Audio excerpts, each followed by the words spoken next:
इतना तो जरा ठहरो तुम्हें दूल्हा बना लूं, बस एक झलक चेहरे की सुगंध को दिखा लूं। बेचैनी थी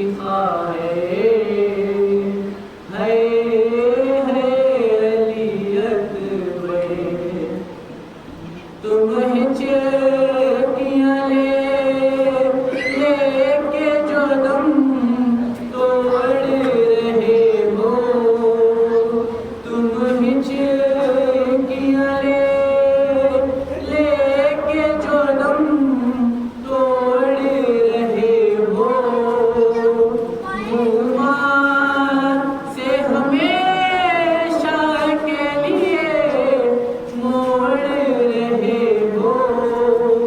क्यों रूठे हो दिल गए, है अली अकबर। जब कोई जवान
उतरा देड़ा खास बारी उतरा देड़ा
किसी माँ को मातम न दिखा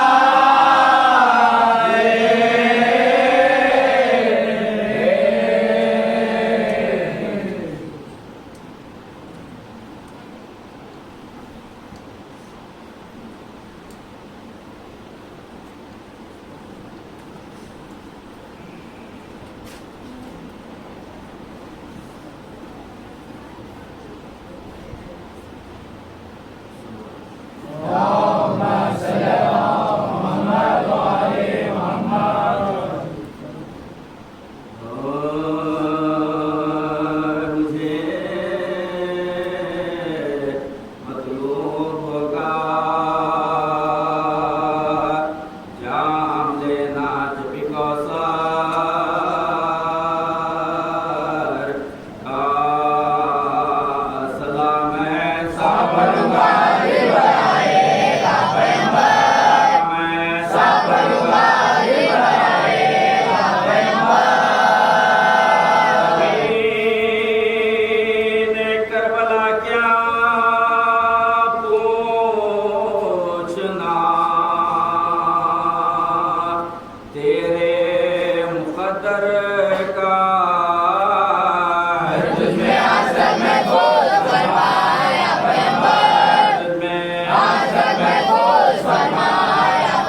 रूहे ज़मीं गिरा,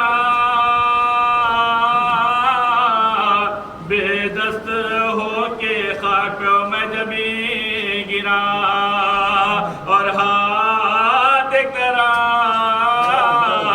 अलमेशे कहीं गिरा।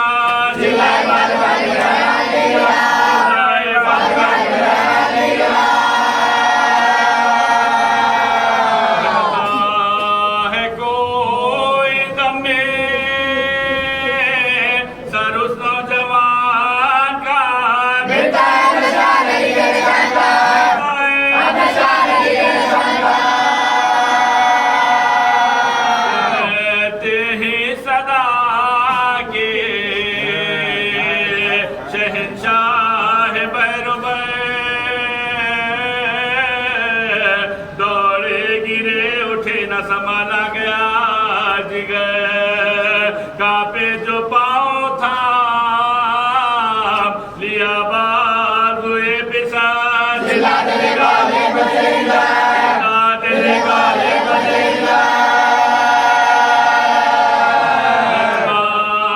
हटाओ फौजी सितम का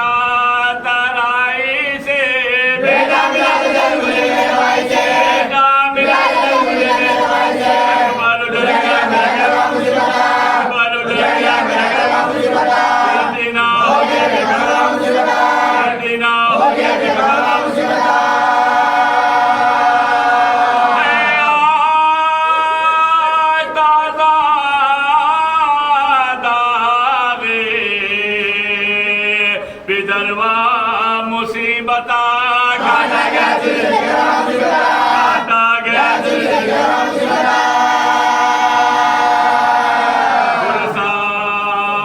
तो दून जफकी तरफ को मोड़ दो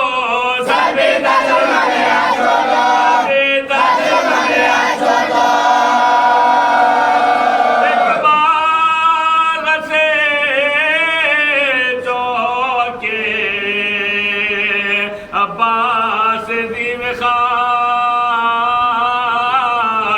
और जाकनी में आंखों खोला बहालदार पूछा किधर है मेरे आका नामदार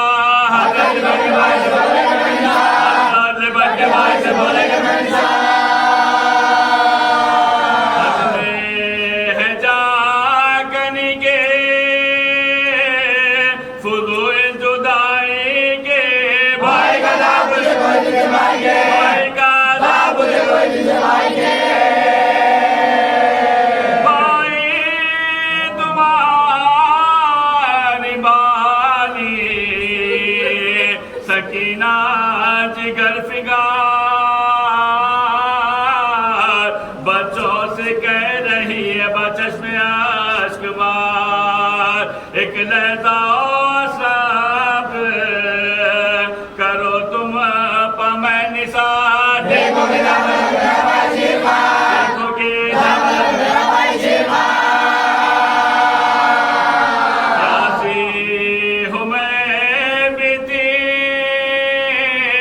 दिनों दिन से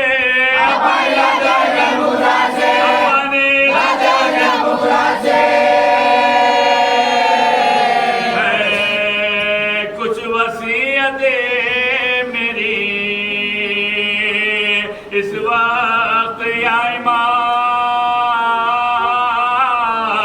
उनमें से एक तसद्दुक़ जब गुलाम साहिल से लाश के ना जाए सोए कयास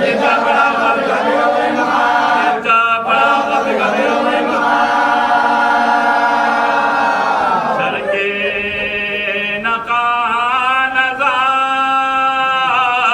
इमाम दिले का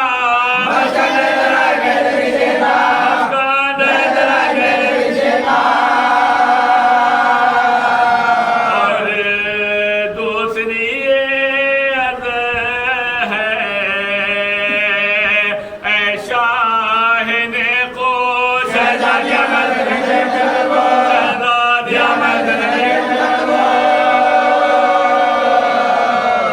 देखे ना के बाली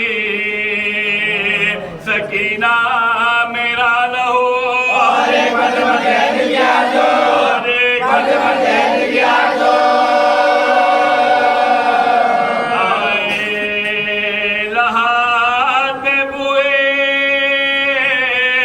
इमाम ज़मान मुझे बख्शे हुजूर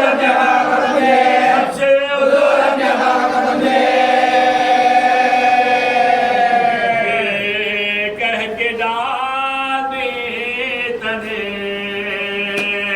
पुनोर परबा फरमाया तो शाद हुए तुम पर मैं फिदा ये किल्लते यकीन है ऐ मेरे दिलरुबा इसको भी लौटने के मेहरबानी दफा इसको भी लौटने के मेहरबानी दफा जाएंगी निदाए भी उस इज्तिहाम में चलेंगे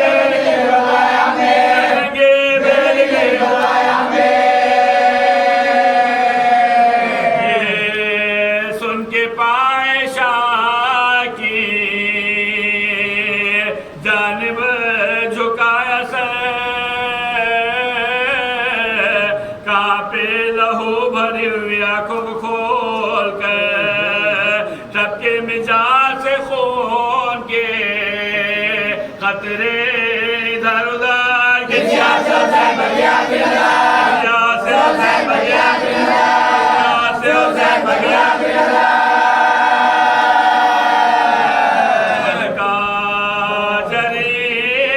ढल गया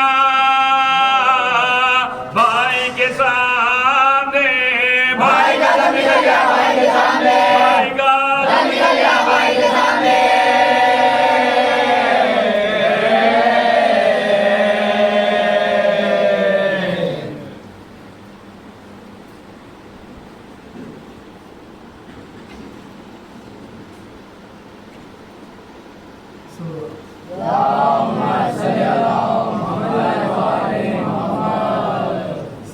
सलाम जिसने दरे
वस्सलातु वस्सलाम अला अहमद व नबिय्या व इस्मतिल आदमिया व तौरतिल हैदरिया व तिल हसनिया व शुराअतिल हुसैनिया व मौलाना मुक़र्रना अली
शुक्र भेजते हैं कि उस खुदावंद आलम का कि जिसने हमें अज़ादार के घर में पैदा। शुक्र भेजते हैं कि उस खुदावंद आलम का कि हमें अज़ादार के घर में पैदा करने के साथ साथ इस फर्श अला पर बैठने की सलाहियत। शुक्र है उस खुदावंद आलम का कि जिसने हमें ये तौफीक बख्शी है कि हम हुसैन के मातमदार बने। अज़ीज़ान गिरामी, क्योंकि आज मैंने मौजू नबूवत ली है कि जब जनाबे मूसा, खुदावंद आलम ने जनाबे मूसा को असा अता की है। जनाबे मूसा के पास ऐसा असा थी कि जिसकी फजीलत ये थी कि जब जनाबे मूसा साथ चलते थे तो जनाबे मूसा को असा थामने की ज़रूरत नहीं थी, असा खुद ब खुद साथ चलती थी। और जब जनाबे मूसा तन्हा रहते थे तो जनाबे मूसा उस असा से कलाम किया करते थे। और उस असा की काबिलियत ये भी थी कि अगर जनाबे मूसा कहीं बाहर निकले और बारिश आ जाए तो वो असा इस तरह खुल जाती थी कि जिस तरह छतरी खुल जाती है और जनाबे मूसा को पानी से महफूज रखती थी। वहीं पर जब जनाबे मूसा अपनी ज़ौजा और अपनी औलाद के साथ मिस्र के लिए रवाना हुए तो रास्ते में आपकी ज़ौजा बहुत बीमार हो गई। अब जब जनाबे मूसा ने देखा कि अतराफ में कोई मौजूद नहीं है तो अब आप तलाश करने की राह में आगे बढ़ना शुरू किया। बढ़ते बढ़ते एक पहाड़ पर चढ़ गए और देखा कि एक झाड़ है जिसके यहाँ आग रोशन है, आग नमूदार है। अब उसी को देखते हुए जनाबे मूसा आगे बढ़ रहे थे, लेकिन आवाज़ कुदरत आई कि ऐ मूसा, तुम वादिये मुक़द्दस में आ रहे हो, अपनी नालैन को बाहर छोड़ कर आओ। ये भी नबी है जिसको खुदावंद आलम ने क्या कहा कि तुम वादिये मुक़द्दस में आ रहे हो तो लिहाजा अपनी नालैन को बाहर छोड़ कर आना। वहीं पर वाक़या मिलता है कि जब नबी अर्श पर गए और नालैन को बाहर छोड़ना चाह रहे थे, जिब्राइल आगे बढ़ के कहने लगे कि ऐ रसूल खुदा, नालैन के साथ अर्श पर जाइए ताकि आपके नालैन के सदक़े में अर्श और बुलंद हो जाए। यहीं पर रोककर एक मिसरा कहते हुए आगे बढ़ो कि हम कायनात की जहाँ कहीं भी फर्श अदा बिछती है, नालैन को बाहर छोड़ कर आते हैं। कोई कायनात की ऐसे फर्श अदा नहीं नजर आएगी जहाँ पर हम नालैन के साथ आए। नालैन को क्या करते हैं, अज़ाखाने के बाहर छोड़ कर आते हैं। और मालाए मुत्तकियान ने नालैन को क्या निस्बत दी है, नालैन दुनिया है के बाहर छोड़कर आते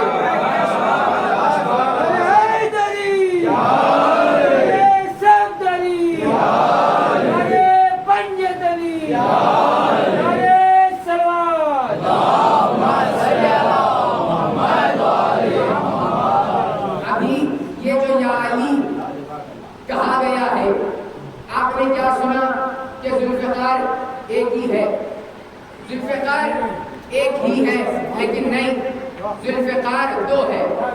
एक जुल्फ़िकार वो है जो हैदर करार के हाथ में है, जो आने वाली नस्ल की पहचान करवाती है, और एक इस्मत या अली एक ऐसी जुल्फ़िकार है जो गुज़िश्ता हुई नस्लों को बता देती है।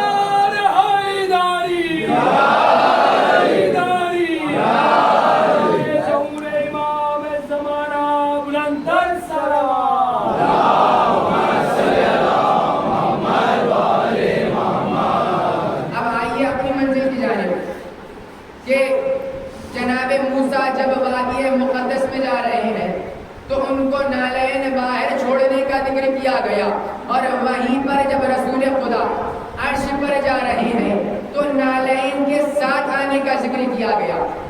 बुजुर्गों के साथ माज़रत, मेरे मुकातिब सिर्फ मेरे भाई है कि अब अर्श किसको कहते हैं, कि आखिर किस मकाम को अर्श कहा जाता है, अर्श किधर है। हम हैं फर्श पर और नबी गए अर्श पर। अब फासला कितना है, ज़हनों की तवज्जो चाहता हूँ कि अर्श और फर्श में फासला कितना है, कि अगर अब हम देखें कि अब हम हैं फर्श पर, अगर फर्श से आसमान का फासला, पहले आसमान का फासला ये है कि 500 साल की दूरी, फर्श से पहले आसमान के दरमियान 500 साल की दूरी है, तो वहीं से और 500 साल की दूरी पर दूसरा आसमान नजर आएगा, तो वहीं पर और 500 साल की दूरी पर तीसरा आसमान नजर आएगा, तो वहीं पर और 500 साल की दूरी पर चौथा आसमान नजर आएगा, वहीं पर और 500 साल की दूरी पर पांचवा आसमान नजर आएगा, वहीं पर और 500 साल की दूरी पर छठा आसमान नजर आएगा, तो वहीं पर और 500 साल की दूरी पर सातवां आसमान नजर आएगा, सातवें आसमान के बाद बादल नजर आएंगे, बादल के बाद खिला नजर आएगा, खिला के बाद जन्नतुल मेवा नजर आएगा, जन्नतुल मेवा के बाद हिजाबुल इज्जत नजर आएगी, हिजाबुल इज्जत के बाद हिजाबुल मारिफत नजर आएगी, हिजाबुल मारिफत के बाद हिजाबुल रिदा नजर आएगी, हिजाबुल रिदा के बाद हिजाबुल रिक़त नजर आएगी, हिजाबुल रिक़त के बाद कुर्सी नजर आएगी, कुर्सी के बाद अर्श नजर आएगा, अर्श के बाद नबी की नालैन नजर आएगी, नबी की नालैन के बाद नबी की पिंडलियां नजर आएगी, नबी की पिंडलियों के बाद नबी के दारू नजर आएंगे, नबी के दारू के बाद नबी का बदन नजर आएगा, नबी के बदन के बाद नबी का सीना नजर आएगा, नबी के सीने के बाद नबी का दोष नजर आएगा। अब उस जात के क्या कहने जो नबी के दोष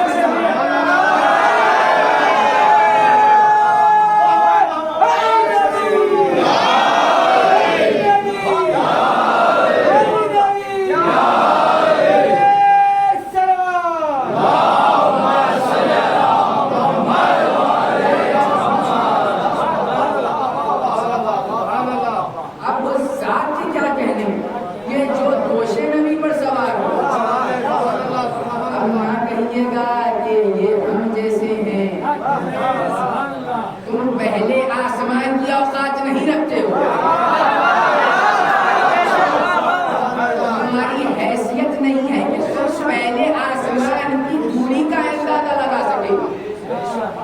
ये सिर्फ जबान से कह लेना आसान है कि ये भी हमारी तरह है, ये भी हम जैसे हैं, ये भी हम जैसे दिखते हैं, ये भी हम जैसे बोलते हैं।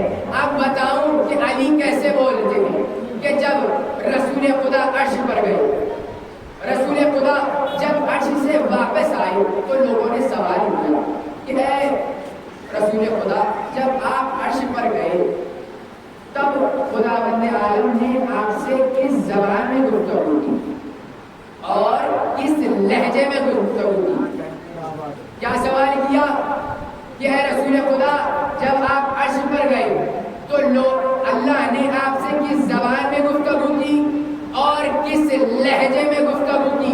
तो रसूल खुदा फरमाते हैं कि जब मैं अर्श पर पहुंचा तो खुदा की आवाज आई, ऐ हबीब थोड़ा मेरे करीब आओ, ऐ हबीब थोड़ा मेरे करीब आओ। ये सुनना था।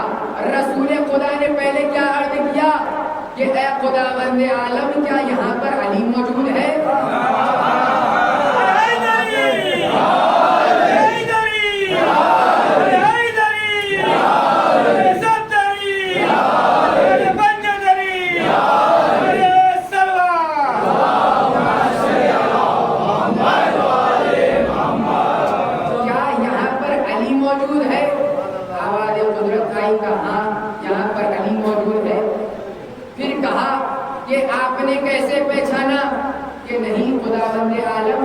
लहजा अली में मिलता है, आपका लहजा अली में मिलता है।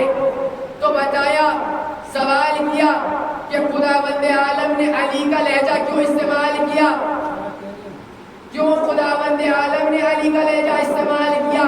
तो खुदावंद आलम इरशाद फरमाता है कि मेरे दिल में आपकी मोहब्बत है और आपके दिल में अली की मोहब्बत है। तो मैं बताना चाहता हूँ मेरा हबीब इतना पसंदीदा है कि जिसके दिल में अली की मोहब्बत हो उसका ये आलम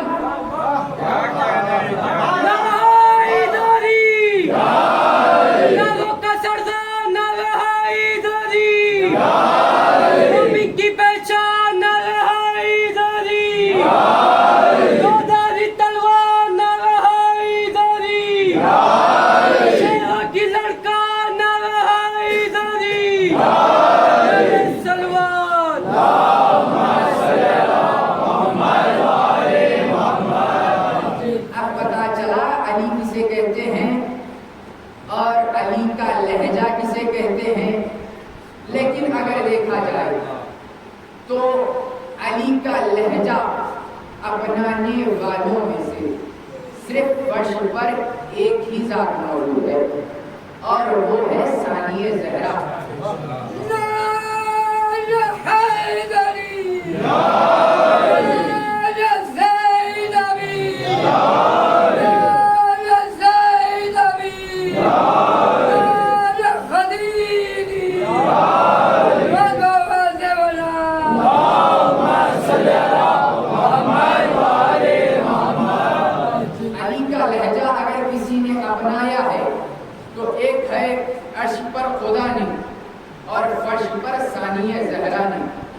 जानते हैं कि जब दरबार शाम में रोम का जो बादशाह था उसकी नुमाइंदगी करने के लिए उसका सफीर जब उस मजलूम के बाद दरबार में मौजूद था तो उसने यजीद से मुखातिब होकर सवाल किया कि ये बीवी कौन है।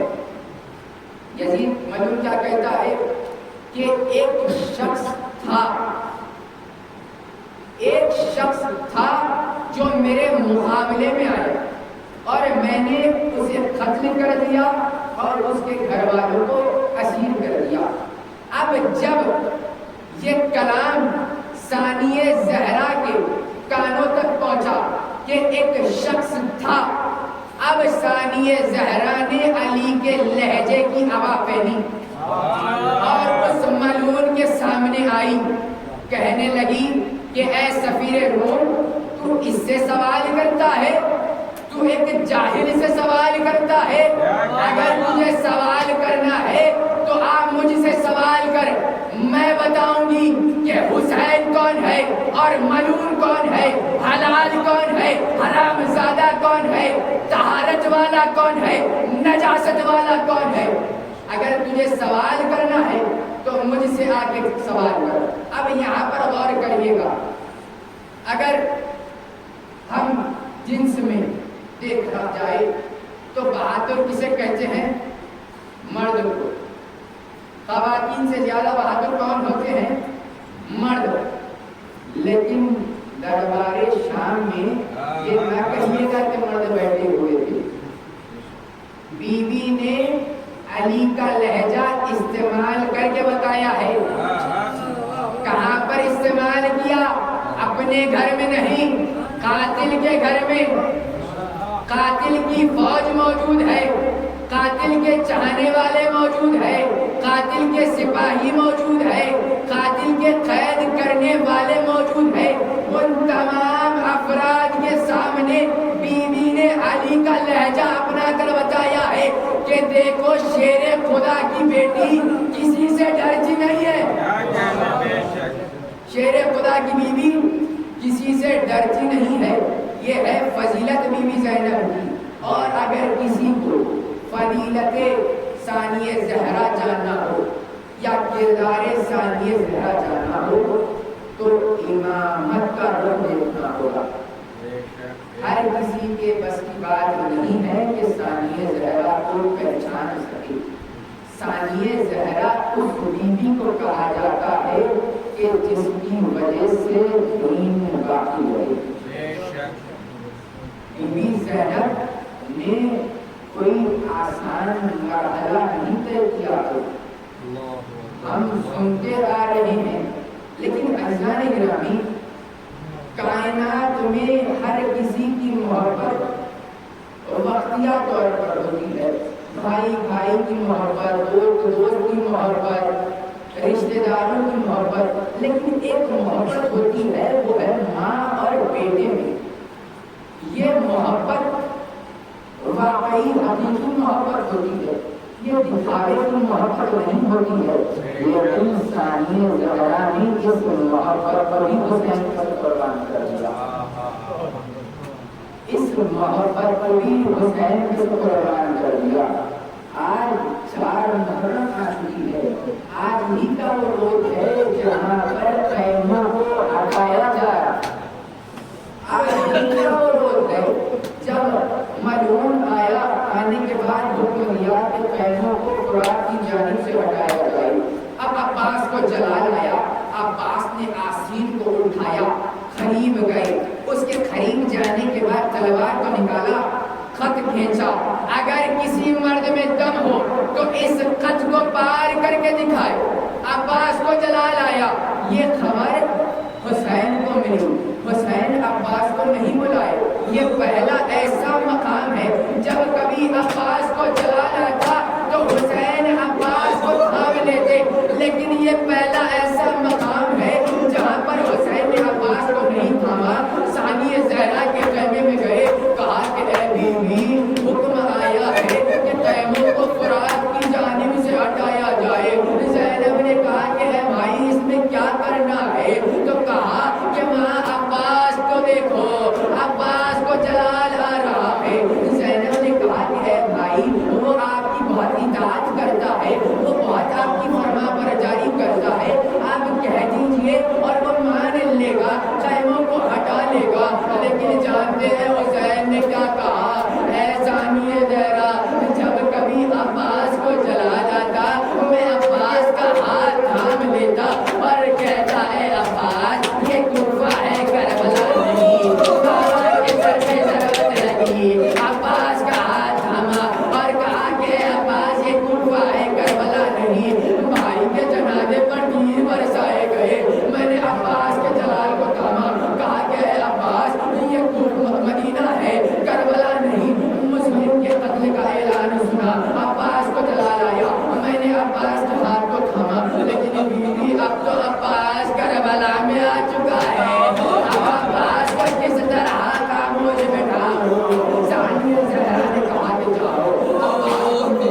मरने वाले मौत कोई, मरने वाले मौत कोई, जिंदगी करने लगे बस करे आदा में कितने बेसब्री कहने लगे। शाबीर पे तुम सजलाओ, अब गए मेरे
है मंजर लहू लहू यारो जवान बेटे के जख्मी जिगर को देखा है जवान बेटे के जख्मी जिगर को देखा है